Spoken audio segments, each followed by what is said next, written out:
श्री शिवाय नमस्तुभ्यम। नमस्कार दोस्तों, आप समस्त श्रोतागण का आपके YouTube चैनल जीवन अमृत पर हार्दिक अभिनंदन है। यह वो चैनल है जहां हर रोज आपको अध्यात्म की एक कथा श्रवण करने को मिलती है। आज की वीडियो में आप रसपान करेंगे श्रावण माह महात्मा कथा का 5वां अध्याय। इसके पहले की कथा का रसपान करने के लिए आप सबका बहुत बहुत धन्यवाद। की वीडियो में आप जानेंगे कोटि लिंग का महात्म्य। भगवान शिव बोले, हे विप्र, कोटि लिंग का महात्म्य तथा पुण्य का वर्णन नहीं किया जा सकता। जब एक लिंग महात्म्य की कथा कहना ही असंभव जान पड़ता है तो फिर कोटि लिंगों का महात्म्य कौन कह सकता है।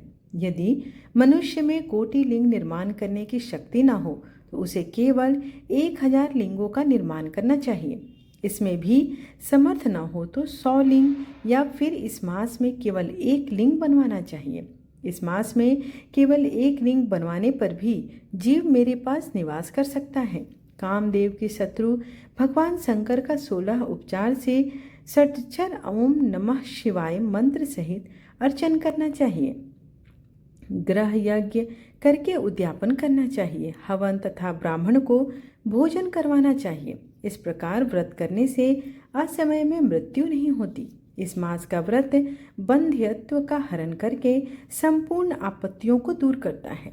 रोग शोक संताप मिटाता है, ऐश्वर्य से वृद्धि कराता है। जो कोई श्रावण मास में पंचामृत से अभिषेक करता है वह इस शरीर को त्यागने के पश्चात कैलाश में मेरे नजदीक आकर 1 कल्प तक निवास करता है। वह प्राणी पंचामृत पीने वाला, गौ तथा धन आदि से युक्त अत्यंत मधुरभाषी त्रिपुरा सुरहंता भगवान श्री शंकर जी का प्यारा होता है। जो श्रावण मास में हविष्यान भोजन करता है वह चावल आदि संपूर्ण धान्यों की अक्षय निधि से युक्त हो जाता है। जो व्यक्ति इस मास में पत्तल पर भोजन करता है उसको भोजन के लिए सोने के पात्रों की प्राप्ति होती है तथा साग त्यागने मात्र से शोक का हरण होता है। और इस महीने में जो भूमि पर शयन करता है वह कैलाश में निवास करता है। जो इस महीने में एक दिन भी ब्रह्म मुहूर्त में स्नान करता है उसे पूरे महीने तक नहाने का फल प्राप्त होता है। इस मास में जो प्राणी जितेंद्रिय होता है उसे इंद्रिय जन्य बल की प्राप्ति होती है। इस मास में स्फटिक मणि, पाषाण मिट्टी तथा मरकत मणि निर्मित शिवलिंग या स्वयं उत्पन्न या बनाए हुए या पिसान निर्मित अथवा पीतल या चंदन मक्खन निर्मित शिवलिंग में एक बार अर्चन करने मात्र से 100 ब्रह्म हत्या का पाप मिट जाता है। सूर्य ग्रहण, चंद्र ग्रहण या अन्य किसी सिद्ध क्षेत्र में लक्ष्य जप करने से जो सिद्धि नहीं कही गई है वह श्रावण मास में केवल 1 बार जप करने से मिल सकती है। किसी दूसरे समय में किए गए नमस्कार तथा प्रदक्षिणा में जो 1000 फल का प्राप्त होता है वह फल इस महीने में केवल 1 बार के नमस्कार करने तथा प्रदक्षिणा करने से मिलता है। यह महीना मुझे अत्यधिक प्यारा है।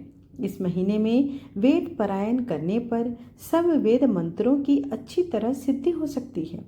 जो इस मास में श्रद्धा से स्वाध्याय करता है अथवा पुरुष सूक्त के आलस्य त्याग कर 100 पाठ करता है उसको ब्रह्म हत्या आदि अनेक पापों से छुटकारा मिल जाता है।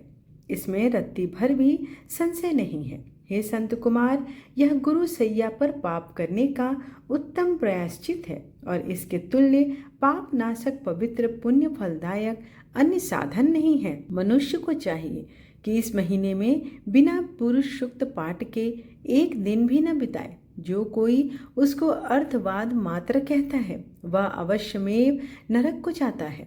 प्राणी को समिधा, चरु, तिल और घी से ग्रह यज्ञ करना चाहिए।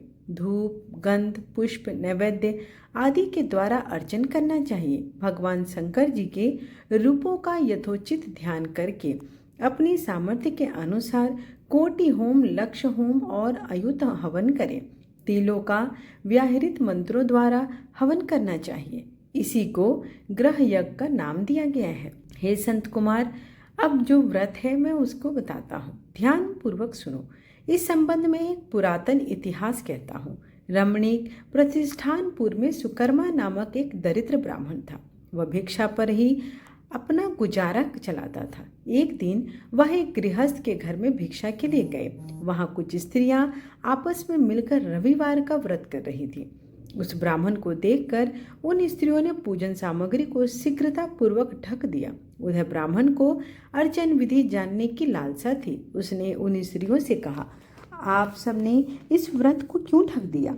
आप सब साध्वी हैं, कृपा करके मुझसे इस व्रत की विधि कहिए। समदृष्टि रखने वाले सज्जनों का तो उपकार ही स्वार्थ है, क्योंकि परोपकार जैसा दूसरा धर्म तीनों लोकों में नहीं है। मैं दरिद्रता अवस्था के कारण अत्यंत दुखी हूँ, अतः आप इस उत्तम व्रत का मुझसे विधान कहिए। इसका क्या फल है वो बताएं, मैं इस व्रत को अवश्य ही करूँगा। स्त्रियों ने कहा, हे ब्राह्मण, यदि व्रत में उन्माद या प्रमाद अथवा विस्मरण, भक्तिहीनता या अनास्था करोगे तो यह व्रत निष्फल हो जाएगा। अतः इस व्रत को तुम्हें कैसे दें? ब्राह्मण ने कहा, मैं ऐसा बिल्कुल भी नहीं करूँगा। उसकी ऐसी बातें सुनकर उन स्त्रियों में से एक प्रौढ़ स्त्री ने उस ब्राह्मण को उस व्रत की विधि बतलाई। उसने कहा, श्रावण मास में शुक्ल पक्ष के पहले रविवार को मौन होकर उठना चाहिए। शीतल जल से स्नान करके नित्य कर्म कर पान के पत्ते पर 12 परिधि वाला मंडल लिखना चाहिए। उसे लाल चंदन से सूर्य नारायण के तुल्य गोलाकार लिखना चाहिए। उस मंडल में संज्ञा नाम वाली स्त्री सहित सूर्य का लाल चंदन द्वारा पूजा करना चाहिए। घुटने जोड़कर जमीन पर बैठकर सूर्य के 12 मंडलों पर अलग अलग लाल चंदन से युक्त लावा तथा ओढ़ुल पुष्प द्वारा अर्घ्य श्रद्धा भक्ति से सूर्य नारायण को देना चाहिए। अर्घ्य को रक्ताक्षत, जपा पुष्प और उपचारों द्वारा युक्त करें। नारिकल बीज और खांड शर्करा से युक्त सूर्य के मंत्र पढ़कर नैवेद्य देना चाहिए। सूर्य के 12 मंत्रों द्वारा स्तवन करना चाहिए। 12 बार नमस्कार करना चाहिए। 12 बार प्रदक्षिणा करनी चाहिए। फिर 6 सूतों को एक में मिलाकर उसमें 6 ग्रंथियां लगानी चाहिए। उस सूत्र को भगवान श्री सूर्य नारायण को अर्पण करके उसे अपने कंठ में बांध लेना चाहिए। 12 फल से संयुक्त दान वामन ब्राह्मणों को देना चाहिए। कुपात्र को इस व्रत की विधि नहीं बतानी चाहिए। हे विप्र, इस प्रकार व्रत करने से निर्धन धनवान हो जाता है, निसंतान पुत्रवान हो जाता है, कोढ़ी का कोढ़ मिट जाता है, बंदी खाने में पड़ा हुआ बंदी खाने से छुटकारा प्राप्त कर लेता है, रोगी का रोग मिट जाता है। हे विप्र, अधिक क्या कहूँ। प्राणी जिस जिस वस्तु की इच्छा करता है वह उसको इस व्रत के प्रभाव से प्राप्त हो जाती है। इस विधि से यदि श्रावण मास में 4 रविवार हो तो 4 व्रत करें, और यदि 5 रविवार हो तो 5 व्रत करें। व्रत के पूर्ण फल की प्राप्ति के लिए उद्यापन जरूर करें। हे विप्र, इस प्रकार व्रत करने से कार्य सिद्धि होती है। वह ब्राह्मण उन स्त्रियों से इस प्रकार व्रत की विधि जानकर अपने घर को वापस लौट आया। उसने घर आकर अपनी दोनों कन्याओं को भी व्रत की विधि बतलाई। उस व्रत के केवल सुनने से और अर्पण तथा दर्शन मात्र से वह कन्याएं अत्यंत सुंदर हो गई तथा उसी दिन से उस ब्राह्मण के यहाँ लक्ष्मी निवास करने लगी। कई विधियों और कई तरीकों से उस ब्राह्मण के यहाँ लक्ष्मी आई। वह धन कुबेर हो गया। एक दिन राजा ने मार्ग से गुजरते हुए उन कन्याओं को अपने मकान की खिड़की में खड़े देख लिया।